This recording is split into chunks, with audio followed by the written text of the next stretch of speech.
노트르다무 꼽츠, 꼽츠. 빅토르 위고, 프랑스 시인이자 소설가 극작가로 부장송에서 태어났다. 1822년에 처녀 시집 오드와 자병집을 간행한 뒤 문필 활동을 본격적으로 시작하여 작품을 꾸준히 발표했다. 초기 작품에는 왕당파적, 가톨릭적인 색채가 농후했지만 그 후 자유주의 경향이 강하게 나타난다. 젊은 시절 위고는 아카데미 프랑세즈를 지배하고 있던 고전파와 대립하여 낭만주의 운동에 참가해 낭만파의 지도자가 되었다. 작품 활동도 왕성하여 시집으로 가을의 나뭇잎, 황혼의 노래, 마음의 소리, 빛과 그늘 이 곡으로는 마리옹 드 로름, 루이 블라스 등을 발표하기도 했다. 1851년에 루이 나폴레옹의 쿠데타에 반대하여 국외로 추방당해 19년에 걸친 망명 생활을 보냈다.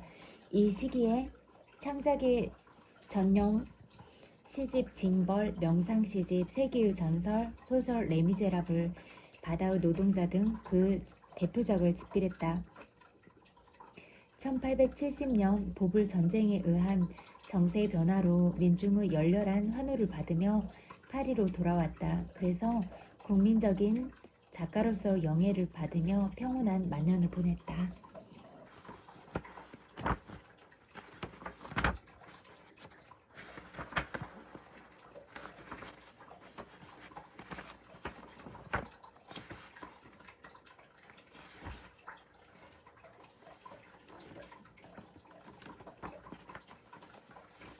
대강당, 정확히 말해 지금 348년 6월하고도 19일 전의 일이다.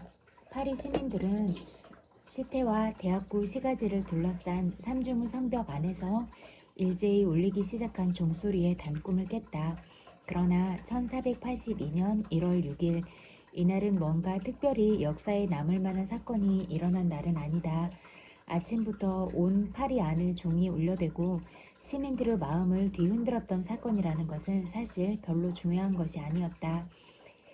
피카르디인이나 부르고 뉴인이 쳐들어온 것도 아니고 성 요무람의 행렬이 천천히 보조를 맞춰 지나가는 것도 아니었으며 라스 포도원에서 학생들이 소동을 부린 것도 아니고 참으로 두려워하지 않을 수 없는 국왕폐하가 입성하신 것도 아니었다. 그리고 파리 재판소에서 도둑들을 한 줄로 세워 교수대에 목을 매다는 것조차도 아니었으며 15세기에 흔히 있었던 것과 같은 현란한 옷차림을 하고 말머리에 깃털 장식을 단 어떤 나라의 사절단 일행이 갑자기 찾아온 것도 물론 아니었다. 다만 그런 종류 기마 행렬이 이틀 전에 보였을 뿐이었다. 프랑스 황태자와 플랑드르 마르그리트 공주와 혼례를 결정한 소임을 맡은 플랑드르 사절단 일행이 파리에 입성한 것이다. 부르봉 추기경은 아이고 맙소사 성가신 일이로구나 라고 생각하면서도 국왕의 기분을 맞추기 위해 플랑드르 시장 등으로 구성된 이 도회지 구경을 온 시골 사람들 일행을 대접하며 그 공간에서 교훈극과 실내 희극을 상연하는 등 그들을 즐겁게 해주지 않으면 안 되었다. 장드 트로아가 파리의 온 시민이 들끓었던 날이라고 말하기도 했던 1월 6일, 이날은 훨씬 오래전부터 주연절과 바보 축제일이 겹쳐있는 날이었다.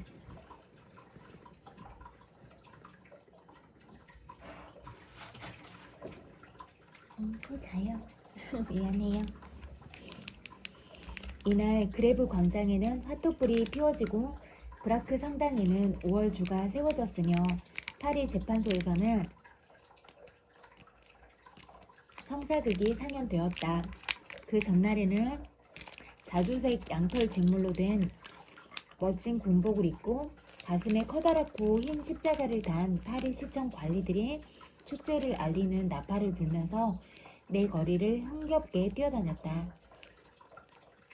그래서 이날만은 집이나 상점도 문을 닫고 아침부터 남녀노소를 막론하고 때를 지어 여기저기에서 몰려나와 마음 내키는 대로 핫도불 피운 곳이나 오월조가 있는 곳, 성사극 공연장으로 모여들곤 했다. 구경거리라면 사족을 못 쓰는 파리 사람들이 성사극 공연장을 선택한 것은 사리 판단에 뛰어났다는 점에서 칭찬할 만한 일이다. 대부분 군중들은 계절에 맞게 핫도불이나 재판소 대강당에서 상연되는 성사극으로 몰려갔다. 재판소는 무엇보다도 육중한 지붕이 있고 창문이나 문으로 꽉 닫혀있기 때문에 추위를 피하기에는 더없이 좋은 공간이었다. 반면 제대로 꽃이 장식되지도 못한 오월주는 브라크 성당의 묘지 앞에 세워졌는데 한겨울의 추운 하늘 아래 홀로 비참하게 떨어야 했기 때문에 구경꾼들로부터 일제히 외면을 당했다. 재판소로 향하는 큰 거리에 인파가 더 많이 들끓은 또 하나의 이유는 이틀 전에 온 플랑드르 사절단 일행이 성사극 공연과 역시 대강당에서 행해지는 바보 교황 선거에도 참석할 예정이라는 소문 때문이었다. 이 대강당은 지붕이 있는 건물로는 당시 세계 제일이라고 일컬어진 곳인데도 이날은 그곳에 들어가는 것이 그리 쉬운 일이 아니었다. 인파로 붐비는 재판소 앞 광장은 창문으로 내다보고 있는 구경꾼들의 눈에는 마치 바다처럼 보였다. 광장으로 이어지는 대 6개의 거리에서 쉴 새 없이 몰려드는 군중의 물결은 타원형의 해면 같은 광장 안 곳곳에 꽃처럼 튀어나와 있는 건물 모퉁이에 부딪히고 있었다. 고딕식으로 된 재판소 정면의 큰 계단은 쉴 새 없이 오르내리는 인파의 흐름으로 완전히 뒤덮여 있었다. 그 흐름은 계단 밑에 있는 디딤돌 아래에서 흩어지고 커다란 파도가 되어 좌우 경사진 면으로 퍼져왔다. 그것은 마치 폭포가 호수에 떨어지는 것처럼 끊임없이 광장 안으로 흘러 들어가는 것 같았다. 수천을 헤아리는 군중의 발걸음 소리에 고함 소리나 웃음소리가 뒤섞여 왁자지껄한 대단한 소란을 만들어내었다. 가끔 이와 같은 소란이 한층 더 심해질 때도 있었다. 큰 계단으로 가는 군중의 물결이 되밀려 너저분하게 헝클어져 소용돌이를 쳤기 때문이었다. 이것은 경관이 군중들을 난폭하게 떠다 밀거나 시청에 소속된 기마 경찰이 탄 말이 군중들을 정리하기 위해 뒷발질을 했기 때문에 일어난 일이었다. 이런 교묘한 수단은 훌륭한 전통으로서 중세기의 파리 시청에서 그 시대의 헌병대로 그리고 오늘날의 파리 헌병대에 이르기까지 충실하게 계승되어 오고 있다. 문간이나 창문 그리고 지붕 위에도 요순해 보이는 수천을 헤아리는 시민들의 얼굴이 줄지어 있었다. 그들은 저마다 재판소 건물이나 군중의 물결을 바라보는 것만으로도 만족하는 듯 보였다. 왜냐하면 파리 사람들은 대개 구경꾼을 구경하는 것만으로도 만족해하기 때문이었다.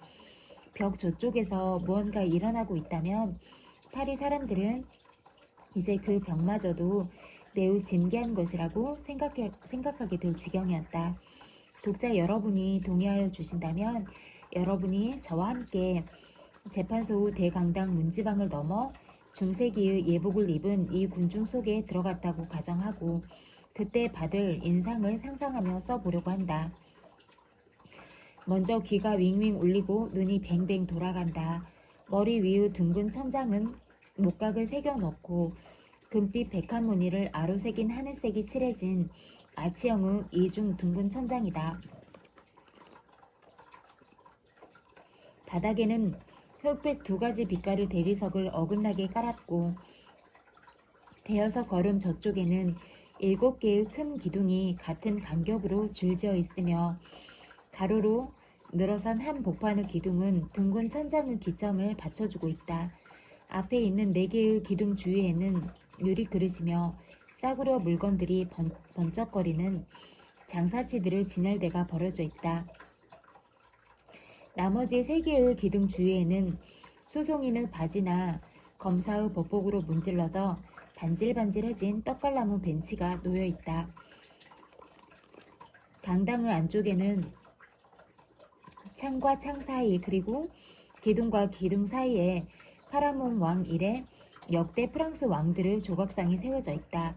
게으름뱅이 왕들은 두 팔을 힘없이 늘어뜨리고 눈을 감고 있으며 용맹하고 싸움을 즐기는 왕들은 대담무쌍한 표정을 하고 얼굴과 두 손을 하늘로 향해 들어 올리고 있다. 끝이 뾰족한 아치형의 좁고 긴 창문은 가지각색의 스테인드 글라스로 장식되어 있고 강당의 출입구에는 훌륭한 조각을 새긴 호화스런 문이 달려있다. 그리고 둥근 천장이나 기둥, 벽, 문틀이나 창틀이나 판자벽에 붙은 널빤지, 문 등도 모두 위아래가 선명한 청색과 금색으로 칠해져 있다. 그러나 이 선명한 색채도 이 이야기가 시작된 무렵에는 이미 광채를 약간 잃었고 1549년에는 거의 먼지와 거미줄 밑에 숨어버리고 있다. 두 부르주 주교가 아직도 이것을 칭찬하고 있던 것은 그저 관례를 따랐기 때문이었다. 그러면 이 거대한 강당의 모습을 상상하여 주기 바란다. 흐린 날씨에 어슴푸레한 1월 햇빛이 비친 강당 안으로 저마다 현란한 옷을 입은 소란스러운 군중이 와 하고 뛰어들어와 벽을 따라 밀치고 밀리면서 7개의 기둥 주위에 몰려든다. 우선 이 정도 설명만으로도 이곳 전체의 광경을 알 수는 있겠지만 여기에 여러분의 흥미를 끌 것 같은 상세한 점들은 조금 더 덧붙여 보려 한다. 이 터무니없는 넓은 평행 사각형의 강당 한쪽에는 대리석으로 된 유명한 바위가 한 개 놓여 있었다. 이 바위는 길이나 넓이 그리고 부피 면에서 지금까지 아무도 본 일이 없을 만큼 커다란 것이었는데 낡은 토지 대장에는 가르강 튀아의 입맛을 다시게 할 듯한 불길로 이런 커다란 대리석은 세계 어느 곳에서도 볼 수가 없었다고 쓰여져 있었다. 강당의 다른 한쪽 모퉁이에는 루이 11세가 성모 마리아 앞에 무릎을 꿇고 있는 자신의 모습을 새기게 한 기도실이 있었다. 루이 11세는 또 줄지은 왕의 조각 사이에 두 곳이나 공간이 생기게 되는데도 불구하고 샤를 마뉴와 생루이 왕의 조각을 이 기도실로 옮겼다. 이 두 분이야말로 프랑스 왕 중에서도 매우 신의가 두터웠던 성인이라고 생각하고 있었기 때문이었다. 강당의 큰 출입문 맞은편 벽 중앙을 따라 금실로 수놓은 장막을 들이운 높은 강단이 있었다. 여기에는 금빛 칸의 복도 창문을 통해서 드나들게 된 특별한 출입문이 만들어져 있었다. 이 귀분석은 성사국 공연에 초청된 플랑드르 사절이나 그 밖의 높은 분들을 위해 특별히 설치된 것이었다. 성사극은 관습에 따라 바로 그 대리석 위에서 상연하도록 되어 있었다. 대리석의 표면은 법률가들의 발꿈치로 인해 닳고 닳아 줄무늬 투성이었고 그 위에는 상당히 높은 나무로 만든 틀이 세워져 있었다. 틀 위쪽 면은 강당한 어느 곳에서도 볼 수 있었는데 바로 이것이 무대가 되는 것이다. 천을 이어 만든 포장으로 틀을 둘러싼 안쪽이 배우들의 분장실로 쓰였다.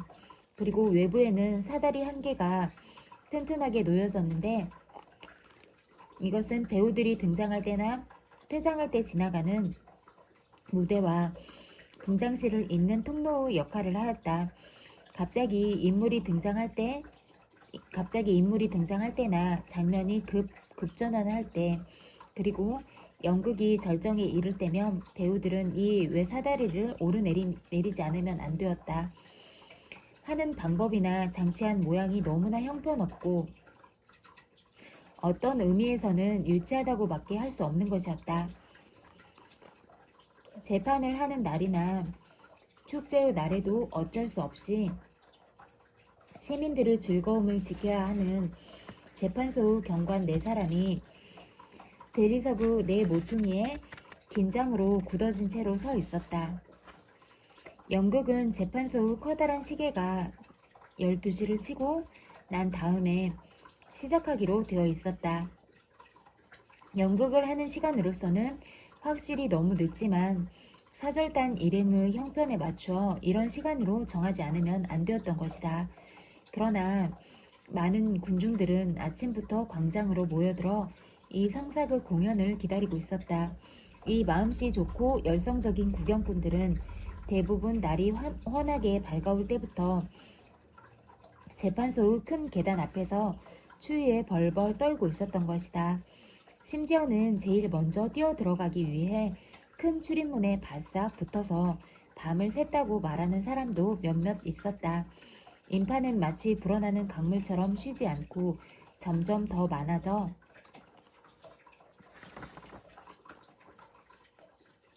벽가에 한데 몰리거나 기둥 주위에 웅성거리고 우물가나 차마 끝에 차양, 창문 후 아래틀, 건물 후 비죽이 튀어나온 곳, 조각이 툭 튀어나온 곳, 나온 곳 위 등 어디건 상관없이 넘쳐나오기 시작했다. 상황이 이러니 군중의 소란은 말로 형언하기가 어려울 정도였다. 그래서 불편하고 초조한 마음 그리고 지루함이나 뻔뻔스러움과 광란이 공공연하게 통용되는 이 날은 그야말로 염치가 필요 없는 분위기였다. 이봐, 팔꿈치로 왜 찔러? 라든가 이봐, 지금 내 발 밟았잖아! 라는 등은 함부로 윽박지르는 싸움이나 오랫동안 기다렸기 때문에 오는 피로로 그야말로 온 시내는 수라장이 되었다. 사절단이 도착하려면 아직 멀었는데 인파에 갇히고 이리저리 밀려 숨이 막힐 지경이 된 군중들의 소란은 갈수록 심해졌다. 들려오는 것이라곤 프랑드르 사람, 파리시장, 부르봉 추기경, 대법관, 오스트리아의 마르그리트 공주, 경찰관, 추위, 더위, 나쁜 날씨, 파리의 주교, 바보 교황, 기둥, 조각, 저쪽의 닫혀진 문, 이쪽의 열린 창문 등 이것저것에 대한 불평과 저주 말뿐이었다. 사람들 틈에 여기저기 흩어져 있던 학생이나 하인들의 무리들은 이러한 소동을 매우 재미있게 생각하여 불평 소리를 향해 희롱이나 더러운 욕설을 퍼부으며 소동을 부추기고 있었다. 그 중에서도 능청스러운 장난꾸러기 한 패가 유난히 눈에 띄었다. 그들은 유리창을 한 장 부순 다음 태연하게 창틀 위에 엉덩이를 올려놓고 걸터 앉아 안쪽과 바깥 즉 강당 안의 인파와 광장의 인파를 번갈아 바라보고는 야유를 퍼붓기 시작했다. 그들이 나무 흉내를 내거나 큰 소리로 깔깔거리며 웃으면서 강당 이쪽 끝에서 저쪽 끝까지 자기들끼리 야유를 주고받는 것을 보면 이 풋내기 젊은이들이 지치고 피곤해하는 다른 구경꾼들과는 달리 눈앞에 펼쳐져 있는 전망으로부터 그들 나름대로 충분히 가슴을 두근거리게 하는 구경거리로서의 즐거움을 느끼고 있어. 진짜 구경거리가 시작하는 것을 그다지 초조하게 기다리고 있지 않다는 것을 금방 알 수 있었다. 어이 너 조하네스 프로로 드 몰렌디노 라틴어로 풍차간의 장 프로로라는 듯 한 학생이 금발머리의 작달막한 녀석에게 소리쳤다.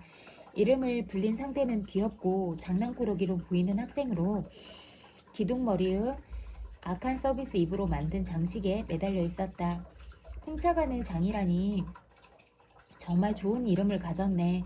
너 두 손과 두 발은 정말 빙빙 돌아가는 풍차의 네 날개 같다. 도대체 언제부터 그곳에 매달려 있는 거냐?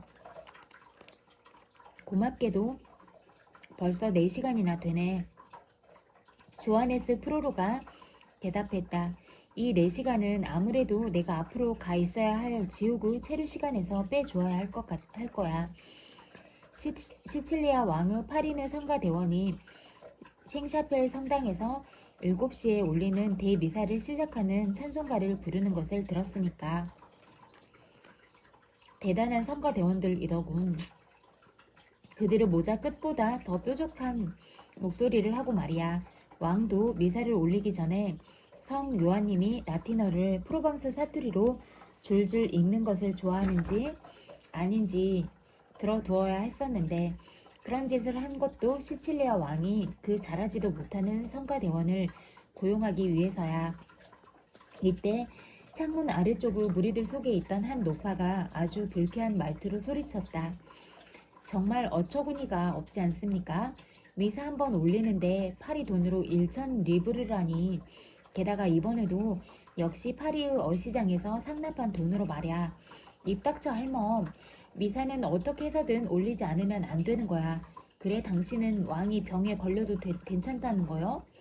고기장수 할머니 옆에서 코를 움켜쥐고 있던 뚱뚱하고 정직해 보이는 사나이가 말했다. 그렇고 말고요. 왕실용 모피상인 질 르고르뉴님. 기둥 머리에 매달려 있던 학생이 익사를 떨었다. 가련한 왕실용 모피상인의 이름이 들려오자 학생들은 일제히 와 하고 웃음을 터뜨렸다. 질 르고르누라고 몇 사람이 놀려대며 불렀다. 뿌리 돋은 털보하고 또 한 사람이 받는다. 이봐, 도대체 무엇이 우습단 말이냐. 질 리고르 누님은 훌륭한 분이시다.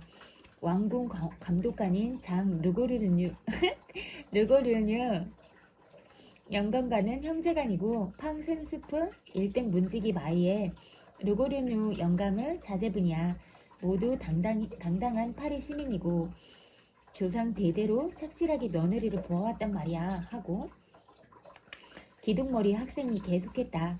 명랑한 소등은 여기에서 한층 더 흥청거렸다. 뚱뚱한 모피 상인은 한마디의 대꾸도 못하고 이곳저곳으로부터 화살처럼 쏟아지는 여러 사람의 눈길을 피하려고 무진 애를 쓰고 있었다. 그러나 쉴 새 없이 땀이 흘러내리고 숨이 끊어질 것 같아 아무리 힘을 써보아도 분함과 노여움으로 빨갛게 된 뇌일혈에 걸리기 쉬운 납작한 얼굴을 이웃사람의 어깨와 어깨 사이에 틀어박는 수밖에 다른 방법이 없었다. 마침내 그와 비슷하게 뚱뚱하고 키가 작은 풍채가 훌륭한 사나이가 도와주려고 나타났다. 고약한 놈들, 어른들에게 무슨 무례한 짓을 하는 거냐. 내가 젊었을 때라면 너희 같은 놈들은 장작개비로 두들겨 패고 난 뒤 그 장작개비로 태워 죽였을 거야. 학생들의 무리는 일제히 웅성거리기 시작했다. 아니 쓸데없는 잠꼬대를 짓거리고 있는 것은 누구냐. 가당치도 않는 수리 부엉이 같은 놈 같으니라고. 도대체 저놈 누구야? 아니 저건 언제 한 번 본 얼굴인데. 그래 앙드르 뮤니의 어른이다. 알고 있을 거야. 대학에 드나드는 네 사람은 책방 주인 중 한 사람이니까. 저 대학교는 무엇이나 4개씩만 있으면 끝나는 거야. 민족도 넷, 학부도 넷, 축제도 넷, 학감도 넷, 선거인도 넷, 책장수도 4명이야. 그렇다면 악마도 넷이 있어야겠군이라고 장 프로로가 말했다. 뮤니에 내 책을 불살라 버리겠다. 뮤니에 너 하인들을 두들겨 패버리겠어. 뮤니에 내 옆편내 옷을 구겨버리겠어. 마음씨가 좋고 뚱보인 우다르드님을 말이야. 그 여잔 마치 과부처럼 매우 순진하고 쾌활한 여자야. 제기랄 저승사자에게나 잡혀가라 하고 앙드르 뮤니의 영감은 화가 치밀어 소리쳤다. 앙드르 영감 조용히 해. 그렇지 않으면 머리에 쿵 하고 뛰어내릴 테다 하고 장이 여전히 기둥 머리에 매달린 채 말했다. 앙드르 영감은 위를 보고 잠시 기둥의 높이와 꼬마의 체중을 재는 것 같더니 저 체중에다 속도 2배를 곱하면 하고 가슴 속에서 계산하고는 갑자기 입을 다물어 버렸다. 장소 덕을 톡톡히 본 장은 기세가 등등하여 말했다. 나는 부주교의 동생이야. 그 정도쯤은 능히 해치울 수 있단 말이야. 대학의 선생들이란 왜 그렇게 찌찌한 놈만 있는 거야? 오늘 같은 날에 우리들의 특권을 존중해 주려고도 안 하고 말이야. 그렇지 않아? 시가지에는 5월주와 화투불이 있고 시태에서는 성사극과 바보 교황 그리고 플랑드르 사절단을 볼 수 있다고 하는데 대학가에는 아무것도 없잖아. 모베로 광장은 제법 넓은데 말이야 라고 창가 테이블 위에 진을 친 학생이 말했다. 총장이나 선거인 그리고 학감도 모두 해치워라 라고 장이 소리쳤다. 그리고는 오늘 밤 가야르 광장에서 화투불을 올리면 어때? 앙드르 영감은 책을 불살라서 말이야 라고 계속 외쳤다. 서기의 책상도 태워버려 라고 옆에 있는 학생이 말했다. 권표수 방망이도 말이야. 학감의 찬장도 말이야. 학부장의 서류 상자도 말이야. 선거인의 빵 상자도 말이야. 총장의 의자도 말이야. 해치워라 라고 장이 여러 사람에게 덩달아 소리쳤다. 앙드르 영감이나 권표수 그리고 서기들도 모두 해치워라. 신학자도 의학자도 법학자도 해치워라. 학감도 선거인도 총장도 모두 해치워버려라. 아이고 맙소사. 세상 참 말세로군 하고 앙드르 영감은 귀를 막고 중얼거렸다. 야, 이봐 총장이 왔다. 저것 봐 광장을 걸어오고 있어. 하고 창가에 있던 한 사람이 소리쳤다. 모두들 저마다 뒤질세라 광장 쪽을 돌아다 봤다. 정말 우리들이 존경해야 할 총장인 치보 선생 맞냐? 하고 풍자간의 장 프로로가 물었다. 그는 강당 안에 있는 기둥에 매달려 있어 밖을 내다볼 수가 없었던 것이다. 그래 그놈이야. 틀림없어. 총장인 치보 선생이야 라고 모두들 대답했다. 그 말대로 학생들의 눈에 띈 것은 총장과 대학의 훌륭한 선생님들이었다. 열을 지어 폴랑드르의 사저를 마중하러 가는 도중 마침 재판소 앞 광장에 들어오는 길이었다. 학생들은 창가로 서로 밀치고 웅성거리면서 빈정거림과 야유에 찬 갈채를 보내며 일행의 통과를 지켜보았다. 행렬을 선두에서 걸어오던 총장이 먼저 최초 일제 사격을 받았다. 체면이고 뭐고 있을 턱이 없었다. 총장 선생 안녕하십니까? 이봐 안녕하냐고 묻고 있어. 이런 곳에 어슬렁 나타나다니 도대체 뭘 하겠다는 거지? 이 늙어빠진 도박구나. 이젠 주사위를 버리셨나? 당나귀를 타고 비틀비틀 걷고 있군. 당나귀의 귀가 저놈의 귀보다 더 짧구나. 어이 안녕하슈. 총장 치보 선생 노름꾼 치보. 바보같은 늙은이 늙어 꼬부라진 도박꾼. 어때 어젯밤에는 좋은 수가 나왔나? 봐 저 늙어빠진 얼굴을. 너무 주사위를 노려봤기 때문에 질려서 뼈다귀만 남았어. 도대체 어디로 가려는 속셈인가? 주사위 노름꾼 치보님. 대학은 등지고 시가지 쪽으로 아장아장 걸어가? 치보 또 내 거리에 있는 도박장에 가는 거야 라고 홍착하는 장이 소리쳤다. 학생들은 와 하고 일제히 소리를 지르고 미친 사람처럼 손뼉을 치면서 계속해서 놀려댔다. 치보 또 그 도박장을 찾아가는구나. 총장 선생 주사위 노름꾼 왕초 양반 그렇지?